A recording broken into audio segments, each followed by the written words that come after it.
আমাদের সম্মানিত স্বরাষ্ট্রমন্ত্রী কি বললেন, এটা একটা প্রতারণার দলিল এবং প্রতারণা করছে। আমি মেনে নিলাম তর্কের খাতিরে। তাহলে আগামীকাল দয়া করে অভিশংসন নিয়ে আসেন যে রাষ্ট্রপতি জাতির সাথে প্রতারণা করে। আপনি অ্যাডমিট করছেন, আপনার ল মিনিস্টার অ্যাডমিট করছে, আপনার ল মিনিস্টার অ্যাডমিট করছে মানে বিএনপি অ্যাডমিট করে নিছেন। সো দয়া করে এখন তো কনস্টিটিউশনের প্রভিশন অনুযায়ী এই যে প্রতারক তাকে আপনি রাষ্ট্রপতি রাখেন কিভাবে? তাহলে এই আদেশ দেওয়ার ক্ষমতা যদি রাষ্ট্রপতির কাছে না থেকে থাকে, কোন অর্ডারের বলে, সংবিধানের কোন ধারার বলে সেদিন আপনি ইন্টিম গভর্নমেন্ট করলেন? গণভোটের রায় তো বাতিল হচ্ছে না, বাতিল হয়ে যাচ্ছে। আপনি তো এটা প্লেসই করতেছেন না। রাষ্ট্রপতির এই আদেশ দানের কোনো ক্ষমতা নাই, তর্কের খাতিরে মেনে নিলাম। তাহলে রাষ্ট্রপতি পুরা জাতির সাথে প্রতারণা করলেন, আমার পাবলিক মানি অপচয় করে গণভোট করলেন। এর জন্য তার কি হওয়া উচিত? অভিশংসন হওয়া উচিত। তার অভিশংসন, তাই তো জাতির সাথে বলতেছে তো, দুইজনে মিলে বললেন তো প্রতারণা। এবার আসে প্রথম কথা, আজকে আমারও হঠাৎ করে মনে হলো যে বিলাত থেকে পড়া, এই ল পড়া, অনার্স পড়া, মাস্টার্স করা, পিএইচডি করা, বার করা, আর সব ভুলণ্ঠিত হয়ে গেল। উনি যখন বললেন ওনার 30 বছরের প্র্যাকটিস, মনে হচ্ছে ভুলণ্ঠিত হয়ে গেল। আমারও আজকে ভুলণ্ঠিত হয়ে গেল, কারণ উনি জেনারেল ক্লজেস অ্যাক্ট, এই জেনারেল ক্লজ অ্যাক্ট দেখে 20-21 দিয়ে যে উনি যে মিস ইন্টারপ্রিটেট করলেন সারা দেশের মানুষের কাছে, যে এই আদেশ দেওয়ার ক্ষমতা রাষ্ট্রপতির কাছে নাই। তাহলে এই আদেশ দেওয়ার ক্ষমতা যদি রাষ্ট্রপতির কাছে না থেকে থাকে, কোন অর্ডারের বলে, সংবিধানের কোন ধারার বলে সেদিন আপনি ইন্টিম গভর্নমেন্ট করলেন? তাহলে সুপ্রিম কোর্ট দিয়ে আপনি কি করলেন? তখন তো আপনি attorney general. So you practice fraud upon the nation by obtaining 106। আপনি বলছেন কনস্টিটিউশনের মধ্যে রাষ্ট্রপতিকে এই আদেশ দেওয়ার ক্ষমতা নাই, এই কনস্টিটিউশনের মধ্যে ইন্টিম গভর্নমেন্ট করার ক্ষমতা নাই। আপনি 106 দিয়ে তখনকার প্রধান বিচারপতিকে কোর্টে না বসায় কোথায় থেকে সিগনেচার অবটেন করছেন একমাত্র খোদা তাআলা আর আপনি জানেন।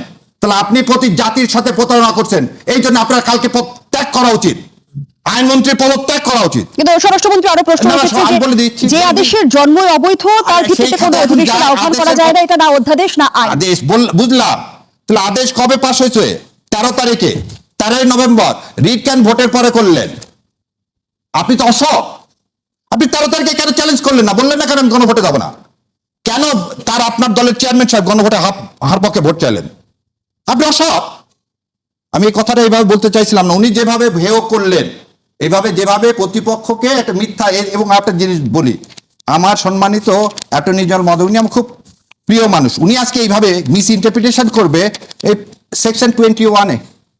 তার আগে একটা কথা বলি, আইনে কনস্টিটিউশনে কোনো ডেফিনেশন দেওয়া থাকলে, কোনো অ্যাক্টে যে ডেফিনেশনই দেওয়া থাকুক, কনস্টিটিউশনের ডেফিনেশন উইল প্রিভেল, কারণ কনস্টিটিউশন হচ্ছে প্রাইমারি ল আর all other law is secondary law. Second দিন উনি যে সেকশন পড়ছেন, সেই সেকশনের অল্প একটু পড়লেন, বাকিটা পড়লেন না। কেন বাকিটা পড়লেন না? দেখেন, আমি পুরাটা পড়ে শোনাচ্ছি না, খালি বলা আছে, ব্র্যাকেটের মধ্যে দেওয়া আছে। কি দেওয়া আছে? যদি এই প্রকারের ম্যানারের পার্লামেন্টে, যেটা বললেন 73 সালের পর, ওনার প্রশ্নটা অন্য জায়গায়। জিয়া রহমান সাহেবের সময় তো হয়েছে না অর্ডার? উনার কথা হলো কনস্টিটিউশন থাকা অবস্থায় প্রেসিডেন্ট অর্ডার দিতে পারে না। ওনার কথাটাই আমি ফিরে গেলাম। তাহলে যদি সেটা সংবিধানের মধ্যে না থাকে, ইন্টিম গভর্নমেন্ট ফরমেশন কোন সংবিধানের আন্ডারে হলো? কোন সংবিধানের আন্ডারে হলো? আপনি গোড়াটা নিবেন কিন্তু উপরেরটা নিবেন না। দ্বিতীয় কথা, আপনি জেনারেল ক্লজ অ্যাক্টে যাবেন কেন? কনস্টিটিউশনটা ডেফিনেশন দেওয়া আছে, অর্ডারের ডেফিনেশন কনস্টিটিউশন দেওয়া আছে। আচ্ছা, তারপরও বললাম যে অর্ডারের ডেফিনেশন 21-এ যেটা দেওয়া আছে এবং 20-তে যেটা দেওয়া আছে, এই দেখেন ব্র্যাকেটের মধ্যে দেওয়া আছে। উনি বলছেন যখন পার্লামেন্ট সেশনে থাকবে তখন অর্ডার দিতে পারবে না। 13 নভেম্বর কোন পার্লামেন্ট সেশনে ছিল? শেখ হাসিনা পালায় যাওয়ার পর 5 তারিখ থেকে 12 ফেব্রুয়ারি পর্যন্ত কোন পার্লামেন্ট ছিল? কোন পার্লামেন্ট ছিল না বাংলাদেশে। এই যে উনি যে আইনের কথা বলেন, আইনে বলা আছে 20-এ পার্লামেন্ট ইন সেশনে থাকলে। আপনি আমাকে বলেন 5ই জুলাই থেকে আজকে ফেব্রুয়ারি পর্যন্ত 12 ফেব্রুয়ারি কোন পার্লামেন্ট ছিল? কোন পার্লামেন্ট ছিল না, কোন পার্লামেন্ট ছিল না। আরো একটা কথা উনি বলছেন, দেখেন মাঝে মাঝে বলতে গেলে হয়। উনি প্রথমে বিপ্লব বলছেন 5 তারিখে, বলে সঙ্গে সঙ্গে বলছেন না এটা হচ্ছে গণ অভ্যুত্থান। উনি নিজে, আপনি রেকর্ড করে চালিয়ে দেখেন, বিপ্লব বলে আবার গণ অভ্যুত্থান বলছে। আচ্ছা, এবার আপনি আসেন, শাহরিয়ার কবির, বিপ্লব কিংবা গণ অভ্যুত্থানের বিতর্কের অবসান হয়েছে? এইবারে আপনার এই যে বিতর্কগুলো কেন করছেন? কারণ আপনি জুলাই সনদ চান না, কারণ আপনি খপ দিয়ে আসছেন। আমি এই কথা স্ট্রিক্ট থাকবো মৃত্যুর আগ পর্যন্ত। আপনি জুলাই সনদ দিয়ে কেন কি কি টাল বানা করছে? কমিটি করা হোক, এই কথা আপনি 91 সালে বলছিলেন। আজকে যারা বলে তাদের কাছে প্রশ্ন, 12 ফেব্রুয়ারি কেন ইলেকশন করলেন? কেন স্বরাষ্ট্রমন্ত্রী যে প্রশ্নটি তুলেছে যে এটি সার্বভৌম পার্লামেন্টের অধিকার ক্ষুণ্ণ করার একটা ব্যর্থ চেষ্টা, আসলে কি তাই? এবারে আপনাকে বলি, উনি আবার বলছে পৃথিবীর কথা হয়নি, এটা ওনাকে বলে দিচ্ছি। 1688 গ্লোরিয়াস রেভলিউশন হয়েছে, 1688 সালে ইংল্যান্ডে গ্লোরিয়াস রেভলিউশন হয়েছে। হয়ে রাজার ক্ষমতাকে কাটেল করা হয়েছে, করে লিমিটেড মোনার্কি করা হয়েছে। 1701 সালে অ্যাক্ট অফ সেটেলমেন্টের মাধ্যমে ওই গ্লোরিয়াস রেগুলেশনের যে রেজুলেশন হয়েছিল সেই রেজুলেশনকে আইনে প্রণয়ন করা হয়েছে। বলে দিলাম, তাকে ইতিহাস শিখাই দিলাম। 1688 সালে ইংল্যান্ডে গ্লোরিয়াস রেভুলেশনে জেমস দ্য সেকেন্ডের কাছ থেকে ক্ষমতা কাটেল করে লিমিটেড মোনার্কি সৃষ্টি করা হলো। তার মানে পৃথিবীতে নজির আছে। পৃথিবীতে না, পৃথিবী এই পার্লামেন্ট ফর্ম অফ গভর্নমেন্ট যে দেশ থেকে শুরু হয়েছে 1701 কত বছর পর, 13 বছর পর, 1688 আর 1701, 13 বছর পর পার্লামেন্টে সেটা, এইটাই হচ্ছে সেই জি, ধন্যবাদ জানাচ্ছি ব্যারিস্টার শাহরিয়ার কবির শাহেদ আলম। 5 আগস্টের পর কোন কাজটি সংবিধান মেনে হয়েছে এমন প্রশ্ন রেখেছেন আক্তার হোসেন। তিনি আরো বলেছেন, হ্যাঁ ভোট দেওয়ার কথা বলে গণভোটের রায় কেন মানতে চান না। হাসনাত আব্দুল্লাহ সংসদে প্রশ্ন রেখেছেন, গান পার হলে মাঝি কোন দুলা ভাই। এবং ব্যারিস্টার শাহরিয়ার কবির বলছিল যে কোনোভাবেই সরকার জুলাই সনদ চায় না। আসলে কি তাই? এটা আমি খুব বিব্রত হয়ে গেলাম আর কি। আমার মনে হলো যে শাহরিয়ার ভাই এত শুরু থেকেই এত উত্তেজিত হয়ে গেল যে আমি হ্যাঁ না না না, ঠিক আছে, বাট এখন এটা হলো যে চিৎকার করলে যদি সব যুক্তি তর্ক জায়েজ হয়ে যায় তাহলে তো আমি চিৎকার করবো, কিন্তু আমি তো চিৎকার করতে পারবো না, আমি বরঞ্চ যুক্তি তর্ক দিয়ে বলতে পারবো। সেটা হলো বিভেদটা কোথায়, মানে আমরা কোথায় আটকে আছি, সরকার কি মানছে না, এটাই তো আমার কাছে সবচেয়ে একটা অজানা বিষয়। আমি তো দেখছি যে সরকার সবই বলছে, মানছে, এবং পার্লামেন্টে দাঁড়িয়ে সরকার প্রধান থেকে শুরু করে স্বরাষ্ট্রমন্ত্রী, আইনমন্ত্রী সবাই বলছে যে আমি অক্ষরে অক্ষরে পালন করব যেটা আমি জনগণের সামনে স্বাক্ষর করেছি। প্রতারিত কোনো বিধান কিংবা প্রতারিত কোনো চাপিয়ে দেওয়া অর্ডার না, যেই অর্ডারের কোনো ভিত্তি নেই। রাষ্ট্রপতি ডক্ট্রিন অফ নেসেসিটিতে কেবলমাত্র অধ্যাদেশ জারি করতে পারেন, অর্ডিন্যান্স জারি করতে পারেন, কিন্তু এখানে স্পষ্ট লেখা আছে জনগণের অভিপ্রায়ে। আপনি দেখেন এই যে সংবিধান, এটাকে কি বলে, জুলাই সনদ, সংবিধান সংস্কার বাস্তবায়ন আদেশ 2005, স্পষ্টভাবে উনি লিখেছেন যে জনগণের সার্বভৌম ক্ষমতা ও অভিপ্রায়ের প্রকাশ।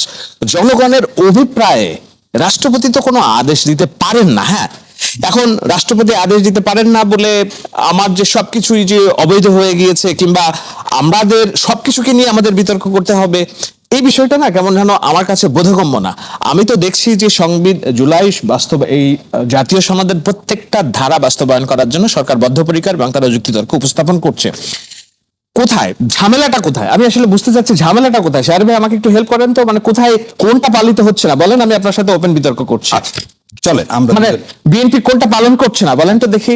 এবার আপনি বলুন, কনস্টিটিউশনের 93(3) বলা আছে যতগুলো অর্ডিন্যান্স পাস হবে সেই অর্ডিন্যান্স গুলোকে 30 দিনের মধ্যে আপনাকে অ্যাক্টে পূরণ করতে। হ্যাঁ, অর্ডিন্যান্স নট অর্ডার। আর আগে শেষ করি। হ্যাঁ, অর্ডার আর অর্ডিন্যান্স। আচ্ছা, এবার আরো আসেন, হ্যাঁ। খালি অর্ডিন্যান্স না, বলেন। এক্সিকিউটিভ অর্ডার একতর পাস হবে না ওই সময়, একতর পাস হবে। সো অ্যাক্টের আবার ডেফিনেশনে দেয়া দেখেন অর্ডার এবং অর্ডিন্যান্স দুটাই দেওয়া আছে। 152 তে কি দেওয়া আছে, অর্ডার এবং অর্ডিন্যান্স দুইটাই দেওয়া আছে। ওইটাই তো সালাউদ্দিন আহমেদ বলেছেন যে এটি না ঘোড়া না গাধা, এরকম করে একটা জিনিস আমি আর চাপিয়ে দেওয়া আছে। উনি স্পষ্ট বলেছেন যে রাষ্ট্রপতিকে জিজ্ঞাসা করেছিলাম আপনি কি আদেশ জারি করতে পারেন, রাষ্ট্রপতি কোনো আদেশ জারি করতে পারেন না। তিনি বলছেন আমি তো পারি না, আমাকে পারাচ্ছে, রাজহংসীকে জোর করে সোনার ডিম পাড়ানোর মতো। স্পষ্ট কথা উনি লিখেছেন। এখন আমরা তো জানি কোন প্রেক্ষাপটে এই আদেশটা জারি করা হয়েছে। রাজবংশী আবার বলছে কিন্তু বিএনপি আমাকে রাখছে, কোটি কেউ মানুষের রাখতে সামনে, চায়নি। জনগণের সামনে তারা এই আদেশ বাস্তবায়ন করবে বলে জনগণের সামনে ওয়াদাবদ্ধ করেছে। তারপরে যখন গোটা ধরা হইল না এটাকে আইনি ভিত্তি দিতে হবে, তা আইনি ভিত্তি দেওয়ার জন্য কি কোনো রাস্তা খুঁজে পাওয়া যাচ্ছে না। ঠিক আছে, রাষ্ট্রপতি জনগণের অভিপ্রায়ে একটা, শাহেদ আলম তখন কি বিএনপি কৌশলের আশ্রয় নিয়েছিল? গণভোট কেন্দ্রিক আমরা যদি বিতর্ক এখন দেখছি যেগুলো, সেগুলোর মীমাংসা আগে কেন হলো না? বিএনপি কি গণভোটকে একেবারে ছেলে দিচ্ছে কিনা? হ্যাঁ, ফেলে দিচ্ছেন। গণভোটের জুলাই জাতীয় সনদ তো আমার বিষয় না, আপনি অর্ডারটাকে যে অর্ডার এবং অর্ডিন্যান্স আমি আপনাকে সেটা তো আপনি প্লেসই করতেছেন না। আমাকে একটু ক্লিয়ার করেন, জুলাই জাতীয় সনদ পালন করাটা আপনার প্রায়োরিটি না আপনি গণভোটটা প্রায়োরিটি? আচ্ছা, এখানে আমার আবার জীবন যে কথা বলছে সেই কথার উত্তরটা দেন। হ্যাঁ। গণভোটটাকে আপনারা স্ক্রেপ করা হচ্ছে, এটা তো এই প্রস্তাবটা আইন আকারে আপনি প্লেসটি করতেছেন না 12 তারিখের মধ্যে, তাহলে গণভোট কি হয়ে গেল, ওয়েস্টেজ হয়ে গেল। ধরেন আপনার কথা মতো এটা ইললিগাল, সবকিছু ওয়েস্টেজ হয়ে গেল। এই যে 4,500 কোটি টাকা আপনি কেন খরচ করলেন? এটা বিএনপি আগে বললো না। আপনি কি গণভোটের জন্য 4.5 কোটি? আপনি টোটাল ভোটের জন্য করছেন, একই দিনে ভোট। এবং আপনি একটা জিনিস কি বলছেন উনি, সালাউদ্দিন সাহেব, এই গণভোটের প্রস্তাব আমার। হ্যাঁ, তাহলে গণভোটের প্রস্তাব যদি আপনার হয়ে থাকে তাহলে আপনি পরে বললেন না কেন যে গণভোট আমি যেভাবে প্রস্তাব দিচ্ছি সেভাবে গণভোট হচ্ছে না? I can give you challenge যে আপনি সেদিন সংসদ কমিশন থেকে বের হয়ে 12 তারিখের আগ পর্যন্ত একদিনে কথা বিএনপি বলছে। আমাদের একটু বোঝার ঘাটতি আছে। বিষয়টা হলো যে গণভোটের রায় তো বাতিল হচ্ছে না। বাতিল হয়ে যাচ্ছে, 12 তারিখের মধ্যে আপনি তো এটা প্লেসই করতেছেন না। আপনারা চাচ্ছেন যে এইটাকে, যেটা আদেশ আছে সেই আদেশটাকে পার্লামেন্টে রেটিফাই করার জন্য বলছেন, তাই তো? মানে এটাকে সংসদে তুলে এটা আইন করার জন্য আইন বলছেন। হয়ে যাবে। কিন্তু কথা হচ্ছে যে গণভোট যখন হয়ে গেছে, এইটা তো রায় একটা এসে গিয়েছে, এইটা যেহেতু অর্ডিন্যান্স না, অধ্যাদেশ না, সুতরাং তারা বলছে যে এটা পার্লামেন্টে আবার নতুন করে আইন করার দরকার ভাই নেই। বোধহয় একটু দেখেননি, 13ই নভেম্বরের অর্ডারের উপর ভিত্তি করে 25শে নভেম্বর অর্ডিন্যান্স জারি। আচ্ছা, ঠিক আছে। তাহলে আপনার অর্ডারটাকে কি করলেন? আপনি অর্ডিন্যান্স করে ফেলে দিয়েছেন তো। আপনি কেন অর্ডিন্যান্স করতে অ্যাক্ট করতে চাচ্ছেন না? কারণ অ্যাক্ট করলে আপনাকে জুলাই টোটো কি করতে হবে? পালন করতে হবে। তাহলে আপনি এখন বলতেছেন কি 74টা ছাড়া বাকিগুলো কিছু করবো না? তাহলে আপনি এখন 133টার মধ্যে 74টা মাত্র করবেন? এই ধোঁকাবাজি কেন? জামাত ইসলাম কেন তখন জামাত বিরোধিতা ইসলাম করে নাই যে না এটা জামাত ইসলাম তো অর্ডিন্যান্স না, বলতেছে, আদেশ হবে? না জামাত ইসলাম তো বলতেছে রে ভাই, অর্ডিন্যান্স তো করলেন আপনি। জামাত ইসলামের জেডের চোরটাই তো করলেন। জামাত ইসলাম সেদিন তো বলছে যে এটা না করলে আমি কিন্তু election ব্যারিস্টার দেব না। শাহরিয়ার কবির গণভোটে আমরা যে 4টি প্রসঙ্গ যুক্ত করে যে প্রশ্ন দেখেছি, সেটি সকল বিতর্কের মূল কিনা, আমি সেই ব্যাখ্যাটি আপনার কাছ থেকে শুনবো বিরতির পর। তো গণতন্ত্র গণতন্ত্রের এই পর্যায়ে একটা বিরতি দিচ্ছি, সাথেই থাকুন। আবার আমন্ত্রণ, দেখছেন নিউজ 24 এর নিয়মিত আয়োজন জনতন্ত্র গণতন্ত্র, নিবেদন করছে RICL স্টিল। আমরা আবারও ফিরছি আলোচনায়। জনাব শাহেদ আলম, যে বিষয়টি নিয়ে আমরা আলোচনা করছিলাম, সংবিধান সংশোধন না সংস্কার, এই বিতর্ক কিন্তু আমরা এখনো দেখছি যে চলছে। বিরোধী দল থেকে দাবি করা হচ্ছে যে জুলাই সনদ বাস্তবায়নে যে সংস্কার দরকার তা সংবিধান সংশোধন করে হবে না, তাদের মতে এজন্য দরকার হবে সংবিধান সংস্কার। সংস্কার কিংবা সংশোধনের সীমারেখা আসলে কে নির্ধারণ করবে? সংবিধান কিংবা সংস্কারের সীমারেখা নির্ধারণ করবে হচ্ছে সার্বভৌম জনগণ। সার্বভৌম জনগণের আপনি যদি ফর্মটা দেখেন তাহলে সেটা হচ্ছে সংসদ। তো এই সংসদে সার্বভৌম জনগণের সংখ্যাগরিষ্ঠ প্রতিনিধি কারা? স্পষ্টভাবে, এটা আমার মুখের কথা না, যে জুলাই জাতীয় সনদের কথা বলছেন, ভবিষ্যতের রূপরেখা, এই রূপরেখার প্রত্যেকটা জায়গায় লেখা আছে যে এই বিষয়ে কয়টা রাজনৈতিক দল এক হয়েছে। যেমন 3, সংবিধান সংশোধন। সংবিধান সংশোধনের জন্য সংসদের নিম্নকক্ষের 2/3 এবং উচ্চ কক্ষের সংখ্যাগরিষ্ঠ সদস্যের সমর্থন প্রয়োজন হবে। এটা কে বলছে? এটা সরকারের ভাষ্য। কিন্তু এখানে লিখছে যে 30টি রাজনৈতিক দল ও জোট একমত।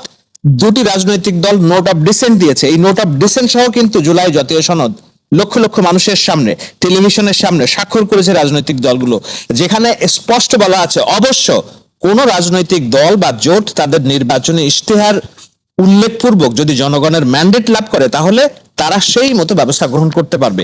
এই কথাটা খালি একটা জায়গায় না, প্রত্যেকটা জায়গায় পাই পাই পই পই করে লেখা আছে, পদে পদে লেখা আছে, ইচ অ্যান্ড এভরি প্লেস। অর্থাৎ কি, যদি কোনো রাজনৈতিক দল তাদের নির্বাচনী ইশতেহার উল্লেখপূর্বক জনগণের ম্যান্ডেট লাভ করে তাহলে তারা সেই মতো ব্যবস্থা গ্রহণ করতে পারবে।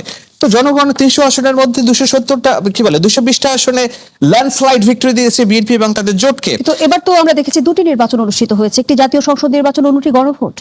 আমি তো বললাম এই যে গণভোট যে বিষয়টা, সেটা আপনি গুলিয়ে ফেলছেন জাতীয় নির্বাচনের সাথে, যেখানেই হলো সমস্যাটা। শাহরিয়ার ভাইরা, জামাত ইসলাম, এনসিপি যেটা বলছে যে গণভোটটাকে তারা সামনে নিয়ে আসছে। এখন গণভোটটা কি সংস্কার হবে কি হবে না?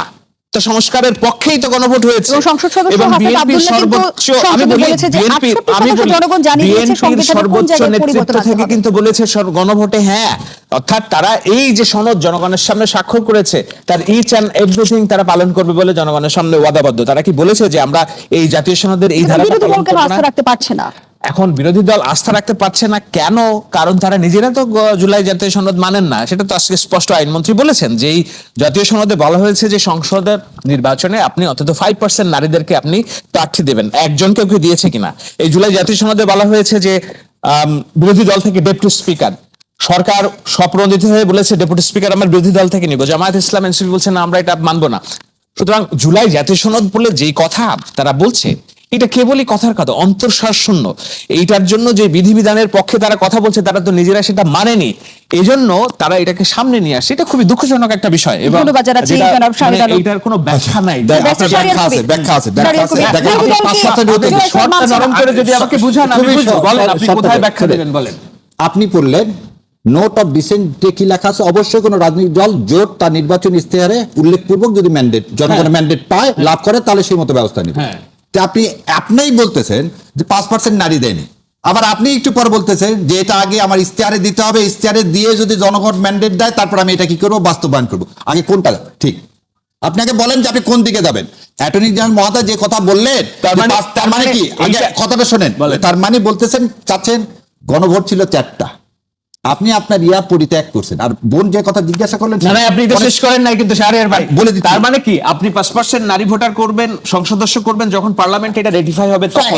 তাই তো আপনি বলতে, তার আগে কোনো কিছু মানবেন না, সেটা তাই তো তো? আপনাদের ইন্টারপ্রিটেশন। না, আপনাদের interpretation কি তাহলে? আমার ইন্টারপ্রিটেশন আমি যাচ্ছি আগে, আপনি বলেন না, এইটা চ্যাপ্টার শেষ করেন না। আমি আপনার ইন্টারপ্রিটেশন যাচ্ছি। বলেন। প্রথম কথা, তাহলে আপনারা এই জায়গাতে গেলেন যে এটা না হওয়া পর্যন্ত আপনি করবেন না, সেজন্য আপনি জুলাই কি গণভোট মানতেছেন না। এটা তো আপনাদের না, এই জায়গাতে আগে আসি। না না না, জুলাই গণভোট তো আপনি গণভোটের প্রশ্ন আসেন না। কেন মানবেন না? আপনি আপনি একবারে বলতেছেন যে এইটা যতক্ষণ আমার ইস্তারে দিব, ইস্তারের পক্ষে ভোট দিয়ে দিব। আচ্ছা না, এখন আমি আপনাকে বলি, আমি বলি, আপনি কি বলতে পারেন যে গণভোটে হ্যাঁ হয়েছে বলে এই যে পিস অফ পেপারের আইন হয়ে গেছে? ইয়েস নো, এটাই আপনার না কেন আমি বলি, যতক্ষণ না পর্যন্ত পার্লামেন্টের সংখ্যাগরিষ্ঠ মেজরিটি এটা আইন হিসেবে এটা ভুল না। আমি বলি, আপনি কিসের ভিত্তিতে বলেন এটা ভুল আমাকে বলেন। আচ্ছা বলে দিচ্ছি, আপনার প্রফেসর আলী রিয়াজের কমিশন কি বলতে পারে যে এটা আইন? পার্লামেন্ট জনগণ সার্বভৌম সে বলবে এটা আইন। ব্যারিস্টার শাহরিয়ার কবির, রেটিফাই ছাড়া কি আইনে পরিণত হয়? বলে দিচ্ছি, বলেন। 2/3 মেজরিটি দিয়ে ইরশাদ সাহেব বাংলাদেশের সুপ্রিম কোর্টের হাইকোর্ট ডিভিশনকে সমস্ত বিভাগে দিয়ে দিয়েছিল। পার্লামেন্টে আওয়ামী লীগ ছিল আগে, শোনেন, ওই পার্লামেন্টে এক বিরোধী দল ছিল, পার্লামেন্ট এখনো পর্যন্ত চ্যালেঞ্জ করে সেখানে গণতন্ত্র ছিল। সেটা আগে কথাটা শোনেন, গণতন্ত্র। এখানে কথা হচ্ছে আপনি বলছেন সংবিধান, এই সংবিধান তো গণতন্ত্রের হত্যা করছে। আপনি এই সংবিধান রাখতে চান কেন? এই সংবিধানের মধ্যে বলা আছে কি, এই যে সবকিছু সুপ্রিম কোর্ট কি বললো যে 2/3 মেজরিটি দিয়ে, শেষ করি, 2/3 মেজরিটি দিয়ে সংবিধান আপনাদের অপছন্দ কেন? মেজরিটি দিয়ে আপনি পারবেন না। কথা মনে হইলে আপনাদের 71 পরাজয়ের কথা মনে হয়। ও হ্যাঁ, মনে হয় বাকশাল করার কথা মনে হয়। আপনার 71 এর কথা মনে হয় বলে আপনি কনস্টিটিউশন সাসপেন্ড করে বিএনপি গঠন করছেন। বিএনপি গঠন করছেন কনস্টিটিউশন সাসপেন্ড করে কিনা বলেন? জিয়া রহমান মার্শাল ল নিচে কি এই কনস্টিটিউশন সাসপেন্ড করে? এই কনস্টিটিউশন মধ্যে মার্শাল ল এর প্রভিধান আছে? এইটা বিএনপি তৈরি হলো কোথায়? এই কনস্টিটিউশন মধ্যে হচ্ছে পৃথিবীর একমাত্র আপনারা একদিকে আসেন না, একদিকে আসেন, কনস্টিটিউশন যাই বলবো শাহরিয়ার কবির যেমন প্রশ্ন রেখেছে যে সংবিধান নিয়ে বিরোধী দলের কোনো গাত্রদাহ আছে কিনা, আমি প্রশ্নটি রাখছি। আমি গাত্রদাহ না, এই কনস্টিটিউশন ভারতের লিখিত কনস্টিটিউশন। বিরতি দিচ্ছি, সাথেই থাকুন। ফিরে এলাম, দেখছেন জনতন্ত্র গণতন্ত্র, নিবেদন করছে RICL স্টিল। আমরা আবারও ফিরছি আলোচনায়। ব্যারিস্টার শাহরিয়ার কবির, সংবিধান নিয়ে বিরোধী দলের কোনো গাত্রদাহ রয়েছে কিনা, সংবিধান মনে করিয়ে দেয় কিনা 71-এর পরাজয়ের দলিল, এমন প্রশ্ন রেখেছেন ব্যারিস্টার আন্দালিব রহমান পার্থ। কি বলবেন? আমি একই কথা বলবো যেটা আজকে আমার এনসিপির আমার এক ভাই বলছে, বেগম খালেদা জিয়া দাপসীর নেত্রী এই কনস্টিটিউশন ছুড়ে ফেলে দেওয়ার কথা বলছে। I have that video. এবং যদি গাত্রদাহ বেগম খালেদা জিয়ার কথা যদি বিএনপির গাত্রদাহ হয়, পঞ্চদশ সংশোধন আগে প্রতিবাদে বলছিল যে এইটা যে তোমরা লিখলা এটা আমি ছুড়ে ফেলে দিব, সেটা তো বাকি হওয়ার কথা বলে। এই কনস্টিটিউশন জনগণের সরকার যখন আসবে তখন এই 72-এর কনস্টিটিউশন এইভাবে বলছে 72-এর কনস্টিটিউশন ফেলে দেবো। দ্বিতীয় কথা, তখন যে কথাটা বলতে যে বলা হয়নি, কনস্টিটিউশন 142 দিয়ে আপনি বেসিক স্ট্রাকচার মানে এই সংবিধানের কাঠামো পরিবর্তন করতে পারবেন না। কাঠামো পরিবর্তন করতে গেলে জনগণের ভোট লাগবে। কোথায় আছে এটা? আর্টিকেল 7 আছে, জনগণ সর্বময় ক্ষমতার উৎস। সেই ক্ষমতার উৎসরায় 70% ভোট দিয়ে বলছে কি এই গণভোটে হ্যাঁ দিলাম, এখন এই জুলাই সনদ অনুযায়ী এই সংবিধান সংস্কার করেন। আপনি আবার বলছেন অ্যামেন্ডমেন্টের থেকে কনস্টিটিউটেড পাওয়ার, যখন বলছে সংস্কার আর অ্যামেন্ডমেন্টের মধ্যে পার্থক্য কি? আমি বেসিক স্ট্রাকচারটাই চেঞ্জ হয়ে যাবে, এই কনস্টিটিউশনের বেসিক স্ট্রাকচারটাই চেঞ্জ হয়ে যাবে। এই বেসিক স্ট্রাকচার আপনি কখনোই 142 দিয়ে করতে পারবেন না। আজকে যে এটা আমার আইনমন্ত্রীও ভালো মতো জানেন, সালাউদ্দিন সাহেবও ভালো মতো জানেন। এই একটা মাত্র কারণে, যেহেতু জুলাই সনদ আপনি বাস্তবায়ন করবেন না, সেজন্য আপনি বারবার এক কথা কি কনস্টিটিউশন এই সংবিধানের দোহাই সেদিন কোথায় ছিল? 5 তারিখে আপনারা যে আজকে বলতেছেন বিপ্লবী সরকার গঠন করা হয়নি, কেন করেননি? আপনারাও তো আমাদের স্টেক হোল্ডার ছিল, আপনারা কেন করেননি? কেন রাষ্ট্রপতি ইয়াতে সংবাদপত্রে বলে বিএনপি আমাকে রক্ষা করছে, বিএনপি ছাড়া সবাই আমাকে উপড়ে ফেলে দিতে চেয়েছিল? কেন সেদিন আমরা কনস্টিটিউশন বাতিল করতে চাইছি, আপনারাই করতে দেননি? আপনারাই গণভোটের প্রস্তাব করেন, আপনারাই গণভোট মানেন না। তার মানেটা কি? তার মানে কারো না কারো ইশারা আপনি নাচতেছেন। এই নাচাটাই হচ্ছে বন্ধ করতে হবে। আর 71 নিয়ে আসেন কেন বারবার? 24 কেন ধারণ করেন না? বলে মনে করছেন যার ইশারায় বলেন যে আমার ইশারায় আমি বাংলাদেশে আসতে পারি না, ভারতের ইশারায় তার উত্তরটা তাকেই জিজ্ঞাসা করতে হবে যে বলে আমার হাতে দেশে ফেরাটা না। তাহলে ইশারা তো কারো না কারো আছে, সেই উত্তরটা শায়দ ভালো দিতে পারবে। আমি বলি সেটা হলো যে আজ পর্যন্ত সে ব্যাখ্যা দেননি, কিন্তু শায়দ দিলে খুব খুশি হব। আমি বলি সেটা হলো যে এই যে রাষ্ট্র আমরা পেয়েছি, এই রাষ্ট্র পাওয়ার জন্য যে লক্ষ লক্ষ মানুষের আত্মত্যাগ, যে আত্মত্যাগের প্রতি শ্রদ্ধা জানানোর জন্য ওনারা বাধ্য হয়েও 16 ডিসেম্বর 26শে মার্চ শহীদ বেদিতে গিয়েছেন। জনগণের চাপ।